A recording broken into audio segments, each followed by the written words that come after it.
0.76 어떤 숫자인지 아십니까? 대한민국 역대 최저치를 기록하고 있는 출산율입니다. 자, 심각하죠. 그간 정부에서 아이를 낳으면 1억을 주네, 5천만 원을 주네, 이런 실효성이 없는 정책만 내놓다가 자, 드디어 2024년 6월 19일 출산할 경우 한 번 더 청약 기회를 주는 대대적인 대책을 내는데요. 오늘은 출산 특공에 대해 자세하게 알아보고 문제점도 같이 파악해보는 시간을 가져볼까 합니다. 기본 취지는 이렇습니다. 신혼부부 특공을 받았더라도 출산을 하게 되면 한 번 더 좀 더 넓은 평형으로 옮겨갈 수 있도록 배려하겠다는 취지입니다. 또한 기존에는 합산소득 2억 원이었을 때는 신생아 대출을 못 받았는데 고소득자도 1%대 신생아 특례 대출을 받을 수 있도록 소득 금액이 2억에서 2.5억으로 상향됐습니다. 이번 대책은 이제 육아휴직 급여가 상향이 됩니다. 150만원에서 250만 원으로, 그리고 연 1회 2주의 단기 육아휴직도 도입되고요. 여러 가지 아빠 출산 휴가도 4주로 늘리고, 공공주택을 분양할 때 출산 가구한테 분양하는 물량을 7만 채에서 12만 채로 공급을 또 확대했습니다. 이번 대책으로 청약의 문턱이 좀 많이 낮아졌어요.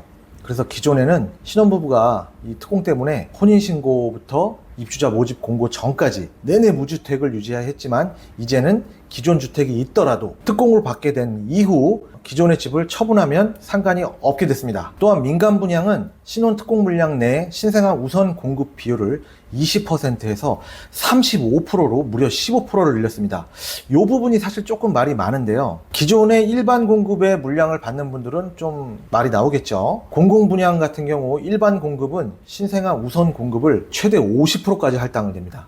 이게 또 말이 또 나올 것 같은데요. 집을 구하지 못해서 결혼을 안 한다? 요건 좀 생각해 볼 일입니다. 사실 이번 대책이 나오고 벌써부터 이제 공공물량 특별 공급에서 밀려나는 40대, 50대 또 다자녀를 둔 대상자들이나 신혼부부들은 불만이 나올 수밖에 없습니다. 기존에 아이들 둘을 키웠던 분들, 이런 분들은 그러면 새로 태어나서 신생아 특공을 받는 사람만 국민이냐, 지금 아이들 둘 키우는 사람들은 국민이 아니냐, 이런 조금 볼멘 소리가 나오고 있기도 하고요. 사실 저도 이 부분은 일정 부분 공감합니다. 이게 너무 이 정부에서 대책을 주택에만 너무 포커스를 맞춘 경향이 있지 않나. 사실 이거 말고도 아이를 키워보신 분들이라면 아실 만한 문제점들이 많거든요. 특히 아이를 낳아도 당장 초등학교 입학할 때가 되면 이 애들이 1시에 끝나요. 1시에 끝나면 학교에서 아이를 맡아주지 않습니다. 아이를 그냥 내보내요.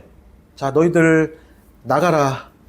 자, 나는 퇴근해야 하니 너희들은 나가거라. 자, 사실 이런 추세입니다. 그러면 이게 부모들 입장에서, 특히 여성분들, 어머니 입장에서 아이들을 하루 종일 학원을 돌리거나 그도 안 되면 그냥 기존에 아무리 뛰어난 경력이라도 회사를 그만두고 경력이 단절됨을 감수하면서 아이를 케어할 수밖에 없게 됩니다. 학교에서 돌봄을 좀 더 지원을 해주면 참 좋겠는데 왜 꼭 아이가 1시에 끝나야만 하는 건지 사실 전 이해가 안 되거든요. 이 부분이 제 개인적으로 생각으로는, 물론 주거도 중요해요. 주거도 중요하지만 주거만큼 아이를 양육하고 키울 수 있는 실질적인 대책이 무엇보다 시급하지 않나 생각합니다. 아빠든 엄마든 기존의 경력을 계속 유지하면서 아이들은 정책적으로 국가와 함께 케어하고 양육할 수 있는 제도를 만들어 줬을 때 우리 젊은 층들이 안심하고 결혼을 하고 아이들을 낳을 수 있지 않을까.